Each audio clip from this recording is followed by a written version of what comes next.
Crazy, isn't it? It's no secret that Epic has been putting more emphasis on creative maps and discovery recently. Many have theorized that Epic basically wants these new experiences to replace the LTMs that we all used to play. Even within the Epic develop modes, there hasn't been any major updates recently. This video will focus on Team Rumble, and to really understand the problems users have with this mode, as well as possible changes for the future, we must look at the previous updates we've gotten to really understand where we are now. Players were given 150 of each material type from the start, as well as 2 weapons. This eases the effort of needing to farm so many mats, as well as preventing players from getting spawn eliminated without having a weapon of their own. NPCs are not present, I think? I couldn't find any, and while this might not be an update from a previous version, the difference from Battle Royale will be important in this video, but this is probably so that players don't hire NPCs, which could create weird advantages. The storm circle starts somewhat closed, and immediately starts moving during the initial battle bus jump. This is probably done to streamline the beginning phases of the game to make the action happen quicker, but this segments off sections of the map and prevents players from adequately looting up enough resources to last them for the entire match. Moving zones were also added during late game, and player counts have been hidden, as well as the implementation of a timer to prevent games from dragging on for so long. All weapons had a rarity of rare or higher, but this was later reverted. Now, a lot of these aren't inherently problems on their own. However, I feel like the combination of everything, as well as other factors, creates a lackluster experience for the player. Let's go back to the storm circle. I can understand the idea that games take too long to actually start up. It's one of the main reasons why I prefer creative maps, as you basically have all the materials and resources you need from the start. Think about if they had an even smaller storm circle from the start, which would bring the 2 teams closer, as well as having the moving zones happen a bit faster. Within the small storm circle, there could still be enough points of interest for players to loot from if they need, but also allows fighting to start as close to the beginning of the match as possible.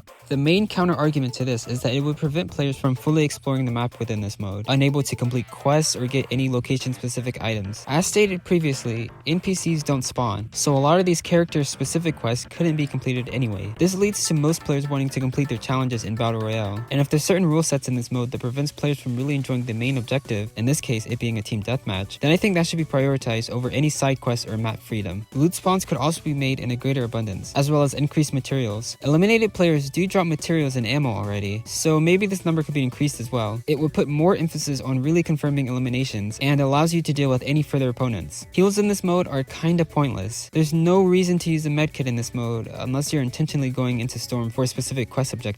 Even if you have max minis and maybe even some chug splashes, that will only last you around 3 fights of taking damage. So after that, you're basically doing no shield for the rest of the match, unless you have that one siphon augment. One solution would be to have siphon on for each elimination. This would allow players to keep their momentum and to better have the ability of dealing with third parties. There was Team Rumble siphon in the past, however each player spawned in with max shield, giving them a general health advantage over any current surviving players. This was probably done to balance out players spawning in with less shield than those who were awarded siphon. In either scenario, there would be someone at a health disadvantage, so maybe an alternative to siphon would be a regenerative shield mechanic. You know, something similar to the overshield. So once you stop taking damage, you start regenerating all or a fraction of your shield. Maybe it could even happen sooner, or you also get a bonus if you do get an elimination. There's really a number of ways to go about it, and whatever is used, it could remove the need of carrying shield potions altogether.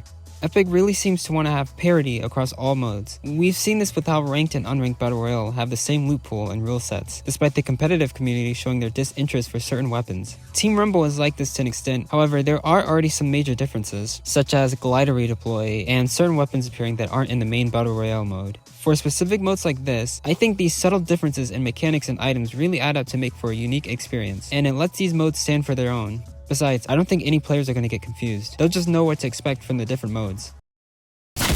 Oh. Lastly, I want to talk about a couple Team Rumble mechanics that could be altered a bit. We already have glider redeploy, which is a great form of mobility for this mode, but sometimes you're just stuck in one of these low parts of the map with no quick way of getting back to the action. Regenerative materials would fix that. Most players think of building as a form of defense or offense, but it's also a form of mobility in a way. In situations like these, you would be able to crank a 90 or even just a simple ramp tower and easily glide back into the action. For the scoring, players who are able to rack up a decent elimination streak should be rewarded for it. There's nothing more annoying than carrying your whole team with 30 plus eliminations and still losing the match. Something like +2 points for a 3 or 5 streak. Really simple. There could also be moments in the game where the score for everyone is a 2x multiplier, or maybe even specific objectives or bonuses you could collect around the map. For the players who are not as skilled as getting many eliminations, this could be a way for them to contribute to their team. The storm itself has no real consequences, especially with the addition of moving zones. This doesn't add any real danger for the player. But imagine if getting eliminated by storm, or while in storm, gave the other team a point, or 2 points. That would be just enough to give players urgency of keeping within the zone circle. Something like this could get annoying though, if you have too many teammates trying to complete challenges, or are literally AFK.